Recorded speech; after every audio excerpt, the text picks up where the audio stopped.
Namaste. Sthira, sukham, asanam.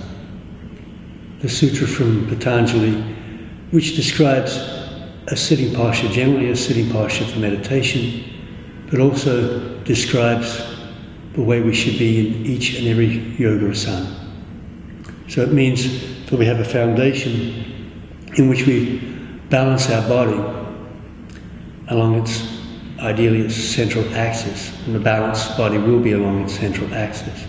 So the result is that we were sitting and we're comfortable and connected. I use 7 steps, which I often teach, but 7 steps to find this sthira, sukham, asanam. And they came from a Tibetan Rinpoche who was actually sitting right in this position doing a weekend workshop. And in a 12-hour workshop, basically that's all he did, was talk about the 7 steps, and then we sat. 7 steps were, again, foundation, in which you balance your spine. Once the spine is balanced, you support your shoulders, and from the shoulders you then connect the head, so this also aligns along the central axis.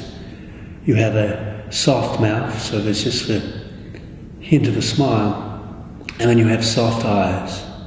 And then the 7th step is to breathe, which is, in the Ashtanga system, one of the most important things in yoga, but the most important thing in the Ashtanga practice. So let me describe how I teach it.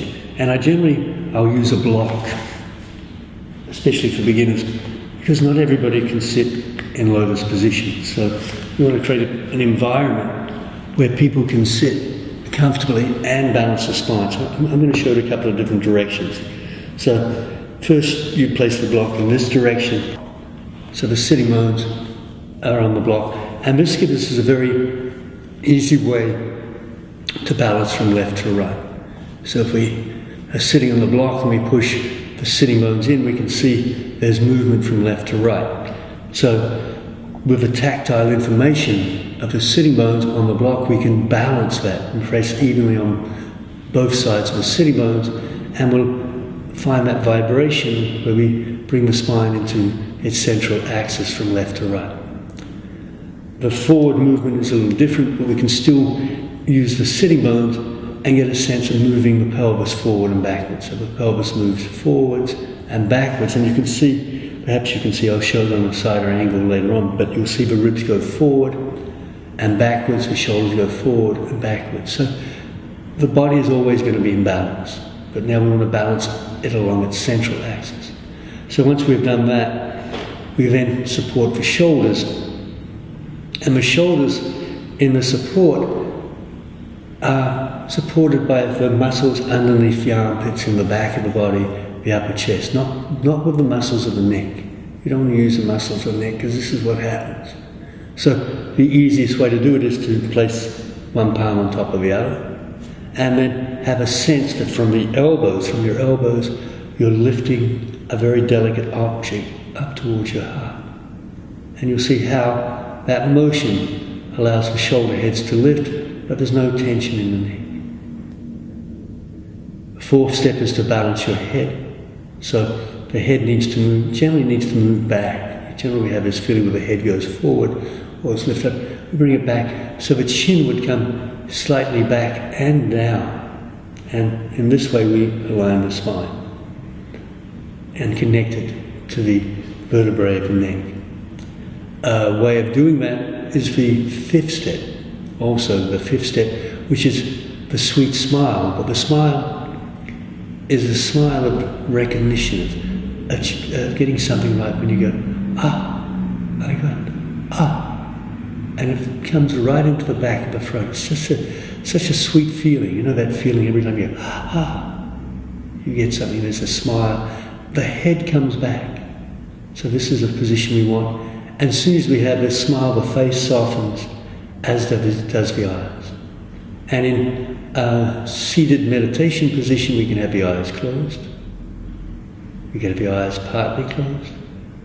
Or you could have them open, and positioning the eyes is looking up, third eye, you can look straight ahead or look at the tip of the nose. So it's depending, that's a personal preference of how you want to position yourself.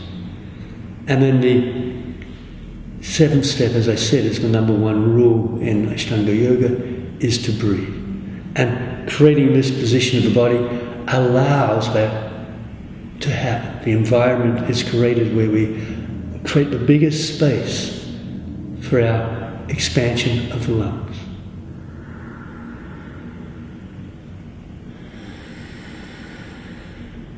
So now I'm going to do it as a side view. So it'll be the same things, but just to show you from the side in the block with shift position. We would place the sitting bones on the block and again move from left to right. Now you can really see what happens when we tilt the pelvis. So we tilt the pelvis forward and backwards. And you can see the movement of, this is extreme. You can see the movement of what happens to the body when we go too far one direction or the other. So we're trying to balance it. One very nice way to get this sense of aligning the spine is to press the top of the feet into the floor and the knees, and get this sense of lifting up.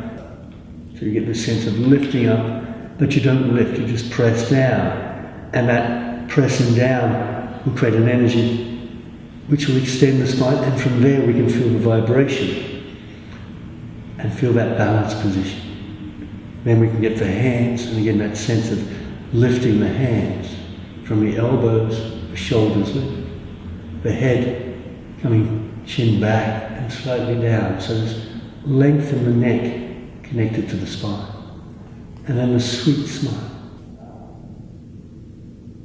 Bringing the face very soft and the eyes are soft.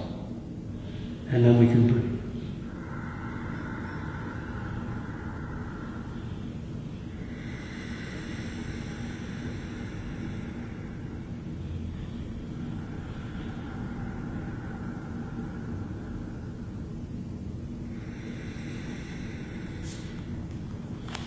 Lesson 1. Thank you very much. Jai Namaste.